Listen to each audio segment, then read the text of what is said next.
इस एपिसोड की शुरुआत में हम देखते हैं घोड़े पर सवार जरकुताए हशाश बशाश कबीले पहुंचता है और हंसते मुस्कुराते हुए वहां पे मौजूद उस्मान साहब के पास जाता है।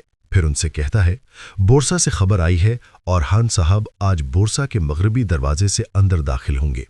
बोरान बे ने खबर भेज दी है। ये सुनकर उस्मान साहब और मलहून खातून बहुत खुश होते हैं और उस्मान साहब जोश में खड़े होते हुए कहते हैं, वाह रे मेरे शेर बोरान, तो इसका मतलब है उसने कामयाबी हासिल की। जरकुताई कहता है और हान बे आपकी खैर की दुआ चाहते हैं। तो उस्मान साहब कहते हैं, हमारी भी दुआ और दिल उसके साथ है, लेकिन अपने सरदार से इजाजत लेना एक बात है और अपने सरदार से तारीफ लेना अलग बात। अगर वो बोरसा को जैसा कि उसने वादा किया है बगैर जलाए बगैर तबाह किए बर्बाद किए लेने में कामयाब होता है तो हमें मंजूर है, और अगर नहीं हो सका तो फिर भी या अल्लाह बिस्मिल्लाह। नाजरीन, इसके बाद हम देखते हैं कि ओरहान अपने साथियों और सरदारों के साथ बोरसा पर हमला करने के लिए बिल्कुल तैयार बैठा होता है। सबकी नजरें बोरसा के दरवाजे पर होती हैं। अंदर मौजूद बोरान एक तरफ से छुपकर दरवाजे को देखता है जहां पे दो बाजंतीनी सिपाही तैनात होते हैं। बोरान लड़खड़ाते लड़खड़ाते आगे बढ़ते हुए उनके पास आता है तो वो सिपाही एकदम से पूछते हैं, तुम्हें क्या हुआ है और इस तरफ कहां जा रहे हो? उनके करीब पहुंचकर बोरान कोई जवाब नहीं देता और पल भर में उन्हें काट डालता है। फिर आगे बढ़ते साथ ही दरवाजा खोल देता है। ये मंजर देखते हुए कारा खलील पुरजोश अंदाज में कहता है, मेरे सरदार, बोरान ने कर दिखाया। तो ओरहान सिपाहियों से कहता है, मेरी तरफ से इशारे का इंतजार करना, हमने बोरसा को तबाह नहीं करना। बोरान मशल के जरिए उनकी जानिब इशारा देता है और ये इशारा मिलते साथ ही ओरहान अपने साथियों के साथ आगे बढ़ना शुरू हो जाता है। अलाउद्दीन शाहीन पे और बाकी सरदारों के साथ वहीं पे इंतजार करता है, क्योंकि मंसूबा ओरहान का है और हुक्म भी ओरहान का है कि तुमने यहाँ पे इंतजार करना है जब तक कि हुक्म न मिल जाए। अलाउद्दीन दरवाजे की जानिब देखते हुए कहता है, शुक्र है अल्लाह का कि बोरान बे ने दरवाजा खोल दिया है। तो शहीनशाह कहता है, तुमने शुक्र अदा करने के लिए जल्दी कर दी है। फिर अलाउद्दीन सबसे कहता है, हम बोरान बे के इशारे से हमला करेंगे, हर कोई तैयार रहे। ओरहान अपने साथियों के साथ अल्लाह अकबर की सदाएं कहते हुए बोरसा की जानिब बढ़ता है, मगर उसी लम्हे बोरान को एक तीर आ लगता है। मिशल उसके हाथ से गिर जाती है। ये मंजर देख के ओरहान, अलाउद्दीन, शहीनशाह सब बहुत परेशान हो जाते हैं। बोरान को दूसरा तीर लगता है तो ओरहान का खून खौल उठता है। वो सरपट अपने साथियों के साथ दरवाजे की जानिब भागता है। अलाउद्दीन के साथ ही हरकत करने ही लगते हैं, मगर अलाउद्दीन उन्हें रोक देता है और कहता है, इशारे का इंतजार करो। तीर लगने के बावजूद बोरान आगे बढ़ता है और लड़ाई में कूद पड़ता है। ओरहान भी बोरसा में दाखिल होते साथ ही अपना कहर ढा देता है, मगर बाजुंतीनी सिपाही बोरान को काबू कर लेते हैं और उसे खींचते हुए ले जाते हैं। ओरहान का दस्ता जैसे ही किले में दाखिल होता है, बुलंदी पर मौजूद बाजंतीनी सिपाही हरकत में आ जाते हैं और उबलता हुआ तेल उन पर डालते हैं। ओरहान का जोश और जज्बा आसमान की बुलंदियों को छू रहा होता है। वो काफिरों की सफ़ों को चीरता हुआ आगे बढ़ता ही चला जाता है, मगर पीछे उसके बहुत से साथी तीरों और तेल का निशाना बन रहे होते हैं। डमरोल और कारा खलील ओरहान का भरपूर साथ देते हैं और उसके दाएं बाएं काफिरों को काट रहे होते हैं। बुलंदी पर से पूरी आबोताब के साथ तीर बरस रहे होते हैं। जंग में बाजंतीनियों के तीर ये नहीं देखते कि सामने अपना है या दुश्मन, बस बरसते हैं और बरसते ही चले जाते हैं। अपने आसपास मौजूद काफिलों को जहन्नम वासिल करने के बाद ओरहान किले के अंदरूनी हिस्से में दाखिल होने ही लगता है कि एक दरवाजा उसके सामने आ गिरता है। बाहे का दरवाजा भी बंद हो जाता है और वो बीच में फंस जाते हैं। बहुत से ख्वाब लेकर अंदर दाखिल होने वाला ओरहान बेबसी की तस्वीर बन जाता है। इसी लम्हे ओरहान के एक सिपाही का पांव नरम मिट्टी पे आता है तो वो एकदम से ओरहान को पुकारता है, मगर इसी लम्हे एक आग वाला बाजंतीनी तीर उस मिट्टी में आ लगता है और शोले बुलंद हो जाते हैं। जोरदार धमाके से सिपाही दूर दूर जा गिरते हैं। बोरसा के अंदर से उठते हुए शोले देखकर बाहर इंतजार करता हुआ अलाउद्दीन भी बहुत ज्यादा परेशान दिखाई देता है। यके बाद दीगरे कई धमाके होते हैं। बोरसा की जमीन लरस जाती है। ओरहान के कई सिपाहियों के चीथड़े उड़ जाते हैं और हर तरफ आग ही आग फैल जाती है। ओरहान के बहुत से सिपाही आग की लपेट में भी दिखाई देते हैं। आग ओरहान के बाजू पर भी जा पहुंचती है, लेकिन अपने सिपाहियों को जलता हुआ देखकर उसे इस चीज का एहसास नहीं होता। वो बेबसी में अपने सिपाहियों को जलता हुआ देखता है। ये मंजर देखते हुए बाहर मौजूद लोगों का सब्र जवाब दे जाता है और अलाउद्दीन कहता है, मेरे भाई जल रहे हैं, सिपाहियों चलो हमला करो। ये कहते और सुनते साथ ही अलाउद्दीन सिपाहियों और सरदारों के साथ किले की जानिब भाग पड़ता है। किले के अंदर औरहान के सिपाही जलते जलते लाशें बनते हैं और गिरते हुए शहीद हो जाते हैं। किले के अंदर औरहान के सिपाही राख बन के गिर रहे होते हैं। औरहान की नजरें मुसलसल उन पर टिकी होती हैं, मगर वो कुछ नहीं कर पा रहा होता। ऐसे महसूस होता है जैसे एक लम्हे के लिए सब कुछ रुक सा गया हो। औरहान आगे बढ़ रहा है, उसे हर तरफ तबाही दिखाई दे रही है। जलते हुए सिपाही, उड़ते हुए तीर, आग भरे तीर, राख बनते सिपाही, हवा में तलवारें, बस तबाही और सिर्फ तबाही। ये सिर्फ औरहान का ख्याल होता है, क्योंकि वो एक कदम भी नहीं हिला पा रहा होता और मुकम्मल तौर पर सकते में होता है। कारा खलील उसके पास आता है और उसके बाजू पर लगी हुई आग बुझाता है। बाहर अलाउद्दीन सरदारों और सिपाहियों के साथ दरवाजे के पास पहुंचता ही है कि उन पर अंधाधुंध तीर बरसा दिए जाते हैं। सरदार शहनशाह भी बड़ी जुर्रत और बहादुरी के साथ आगे बढ़ता है।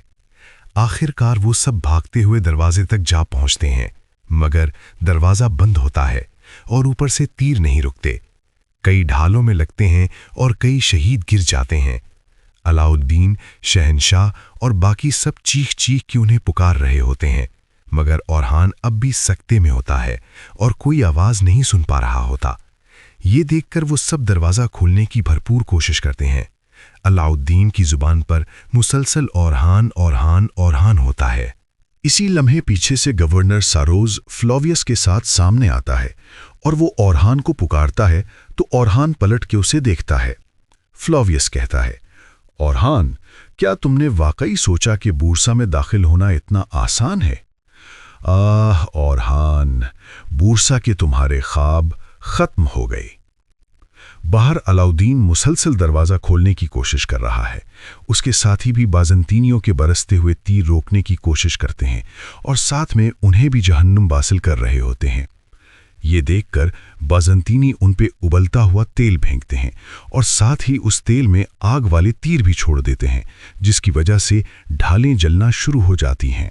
औरहान पलटता है, सिपाही से तीर लेता है और एकदम फ्लावियस की जानिब वो तीर छोड़ देता है, मगर बाज़ंतीनी सिपाही की ढाल उस तीर को रोक लेती है। औरहान को हिसार से बाहर निकलता हुआ देखकर सिपाही उसे खींचते हुए हिसार में करने की कोशिश करते हैं, मगर औरहान खुद को छुड़ाते हुए फ्लावियस से कहता है, तुम्हारा डरावना ख्वाब अभी शुरू भी नहीं हुआ। सिपाही औरहान को खींचते हुए हिसार में करते हैं और पीछे हटना शुरू हो जाते हैं। फ्लावियस कहता है, उम्मीद है तुमने अपना सबक सीख लिया होगा। सारोस कहता है, मेरी जिंदगी में देखी गई सबसे खूबसूरत जंग। अलाउद्दीन और उसके साथी जोर लगाते हुए कहते हैं, ए अल्लाह, मदद फरमा, मदद फरमा। काफी देर की कोशिश के बाद बिलाखिर वो दरवाजा थोड़ा सा उठाते हैं और उसके नीचे लकड़ी रख देते हैं। ये रास्ता मिलते साथ ही सिपाही वहां से निकलना शुरू हो जाते हैं और साथ साथ में जख्मियों को भी निकालने की कोशिश करते हैं। आहिस्ता आहिस्ता औरहान और उसके बाकी सब साथी भी निकलने में कामयाब हो जाते हैं। अगले मंजर में औरहान बहुत गुस्से में एक जगह जा पहुंचता है। वो मेज का सहारा लेता है और उन तमाम वाकयात को याद करता है जो बूरसा में उसके साथ बीते हैं। धमाके, सिपाहियों का जलना झुलसना, शहीद होना, तबाही, सब कुछ। इन ख्यालात के बाद औरहान बहुत गुस्से में मेज उलट देता है। इसलिए उसके साथी डमरूल और बालाबान वहां पे आते हैं और डमरूल कहता है, ना गिरने वाली जात सिर्फ अल्लाह की है। आप सिर्फ हमारे सरदार नहीं बल्कि हमारे बड़े भाई हैं। बालाबान कहता है, हमारी जान आप पर फिदा हो, अगर आपने अपना गुस्सा निकालना है तो हमारे जिस्म हाजिर हैं। ये सुनकर औरहान कहता है, हाय मेरे डमरूल, हाय मेरे बालाबान, तुम दोनों मेरी जान के साथी हो। बालाबान कहता है, कैद में गिरने से बेहतर है कि हम काली मिट्टी में गिर जाएं, काली मिट्टी हमारी कब्र बन जाए। औरहान कहता है, इंतजार करो, हमें बूरसा लेना है। अब बताओ, जो कैदी तुम लाए हो क्या वो ठीक है? तो बालाबान कहता है, अगर वो मर गया तो मैं उसे उसके पैदा होने पर अफसोस दिलाऊंगा। उसी लम्हे वहां पे कारा खलील आता है। उसे देख के औरहान कहता है, जंग में चमकने वाली तुम्हारी आंखों की रोशनी बुझ गई है, क्या खैरियत है? तो खलील कहता है, हम तो सिपाहियों की देखभाल करते हैं हुजूर, कोई रोने वाला या शिकायत करने वाला नहीं है। वो ज़बान से बस यही कहते हैं کہ ہماری جان ہمارے سردار پہ فدا ہو۔ یہ سن کے اورحان باہر کا منظر دیکھتا ہے تو بہت سے زخمی تکلیف میں ہوتے ہیں، سپاہی ان کی مدد کر رہے ہوتے ہیں۔ پھر کارا خلیل کہتا ہے، میرے حضور، وہ آپ پر لاپرواہی سے کام کرنے کا الزام لگاتے ہیں۔ وہ کہتے ہیں کہ اتنے سالوں کا حق یہ نہیں ہونا چاہیے تھا۔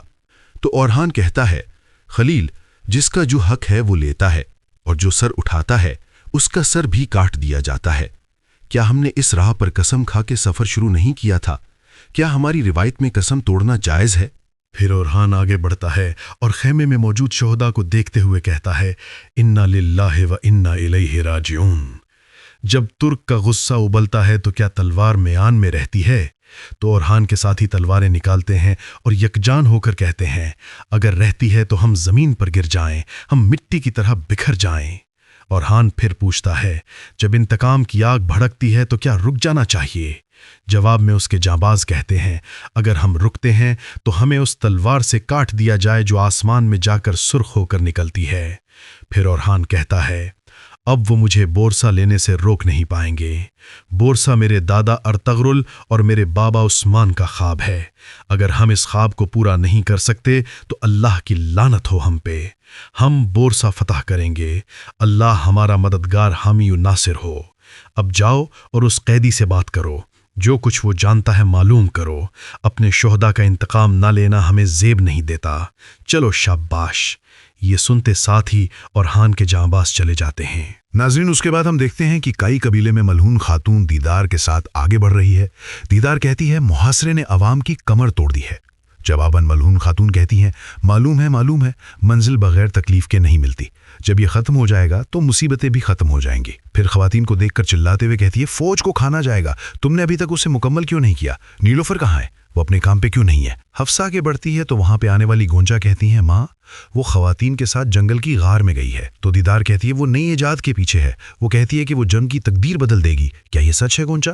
تو گونجا کہتی ہے، وہ ایک نئی دوا بنا رہی ہے اور اسی لیے جنگل میں گئی ہے۔ ملعون خاتون گونجا کو لے کر ایک طرف ہوتی ہیں اور کہتی ہیں، تم بھی تو کئی سالوں سے امید لگائے ہو کہ حاملہ ہو جاؤ گی، اور کیا تم جڑی بوٹیوں سے مدد مانگتی ہو؟ تم دونوں کا حساب ایک جیسا ہے۔ جلدی کرو، کل تک سب ختم ہو جانا چاہیے۔ یہ کہتے ساتھ ہی ملعون خاتون آگے بڑھ جاتی ہیں اور گونجا کی آنکھیں بھر آتی ہیں۔